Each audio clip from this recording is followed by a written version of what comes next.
प्याज लहसुन कोई ऐसा नहीं कि जैसे शराब मछली मांस ये त्याज्य है। अभक्ष्य पदार्थ मत खाओ जिसमें दूसरों को कष्ट होता है। ये हम अनुमति नहीं दे रहे, आज्ञा नहीं कर रहे कि सब खाओ। हम उनकी बात करें कि जो समस्या है। प्याज को थोड़ा वो जैसे आलू पैदा होती है ना, ठीक उसी जगह उसी भूमि में उसी पद्धति से प्याज भी पैदा होता है।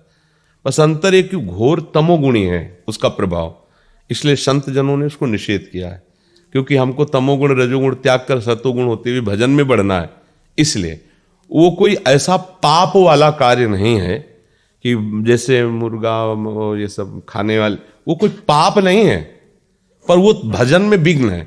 अभी बच्चे हो, अब जैसे कोई आर्मी में है, नौकरी में, ऐसे बड़े व्यापार में या और ऐसे पढ़ाई लिखाई में, अब उनके लिए कहते तुम ये साधु महात्मा और जो भगवत मार्ग में अच्छे से चल रहे हैं, ये उनके लिए है कि आप प्याज लहसुन कोई ऐसा नहीं कि जैसे शराब मछली मांस ये त्याज्य है, ऐसे वो उसके लिए उसी कोट से होगा जो भजन करने के लिए चल रहा है, क्योंकि तमोगुणी चीज है। लेकिन आप लोग जैसे गृहस्थ हैं, आप बच्चे हो, कोई नौकरी में है, कोई ऐसे, अब वो कहाँ पंडिताई झाड़ते घूमे भैया प्याज लहसुन तो हमें लगता है कि फिर बाहर आपको बड़ी समस्याएं आ जाएंगी, या तो फिर बैरागी बनना पड़ेगा, नहीं तो फिर कैसे आप एक दो दिन सेव खा के रह सकते हो।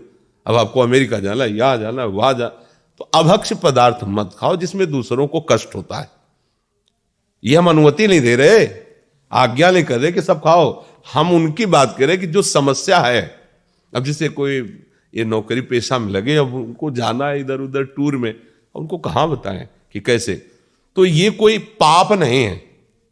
एक होता है ना कि ये खाना पाप है, जैसे आप मांस खाओगे ये सब, ये पाप है। ये पाप नहीं, पर तमोगुण है, ये भजन का विरोधी भाव पैदा करेगा, इसलिए इसको मना किया जाता है। तो अभी तुम बच्चे हो, ना खाओ, अच्छा है, आदत मत बिगाड़ो, पर आप गए हो, सब पा रहे हो, तुम भूखे बैठे रहो, तो हमें लगता है कि अभी बच्चे हो, ये आपके लिए शायद है कि ऐसा ठीक ना रहे। ठीक है, क्योंकि अब मान लो 2 दिन के लिए गए, 3 दिन के लिए, अब सब पा रहे हैं, तुम बैठे देख रहे हो, तो कैसे रह पाओगे। थोड़ा और सयाने हो जाओ, फिर ये निष्ठा बन जाए तो कभी मत पाना। एक दिन उपवास भी कर सकते हो, फलाद भी खा के रह सकते हो, पर वो देखो जिस मार्ग में चले उसमें थोड़ा सा समझ के चले। अब जैसे मान लो गृहस्थी में हो, अब परिवार के कई लोग प्याज लहसुन खाते हैं, अब आप वहां अपनी भक्ति का आरोप उनके ऊपर थोपोगे, नहीं बनेगा हमारे घर। हम नहीं कहते, भक्ति विरोध या झगड़ा नहीं करवाती।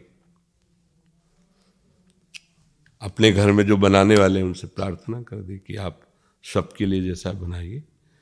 हम अपनी श्री जी के लिए चाहते हैं अगर आप बना सको तो थोड़ा बिना प्याज लहसुन का अलग पात्र में छोंक दो, रोटी वही दे दो, हम भोग लगा पा। राधा राधा राधा। झगड़ा कलह अशांति ये सब ठीक नहीं है। भक्ति तो बहुत राक्षसों के बीच में रहकर भक्ति कर रहे हैं विभीषण जी, आसपास जहाँ जिंदा आदमियों का मांस खाने वाले नरभक्षी राक्षस, ऐसे जिंदा, जैसे अपने लोग ककड़ी खीरा खाते ना, ऐसे वहां रांधने की जरूरत नहीं, ऐसे जिंदा गाय भैंसा ऐसे खाते हो। और एक एक नहीं कि एक भैंसे में हो गया, वो तो सो रहे थे। कुंभकर्ण जी अगर रोज जगे रहे तो सृष्टि खत्म कर दिया ऐसे खाने वाले, और उनके बीच में रह के भजन कहते हमारे भजन का वातावरण ठीक नहीं है। देखो भजन का वातावरण अगर कुटिया से बाहर विभीषण निकले तो बताओ आसुरी प्रवृत्ति का बोल वाला है लंका में, केवल आसुरी प्रवृत्ति का, लेकिन वहां रह करके राम भक्ति ऐसी कर रहे हैं, भगवान कह रहे तुम सरीखे संत प्रेम हो रहे। तो अभी आप, हमें लगता है इस बात पे ना हट करना, अभी आगे जब बड़े हो जाना तो आप सुधार कर लेना। ठीक है।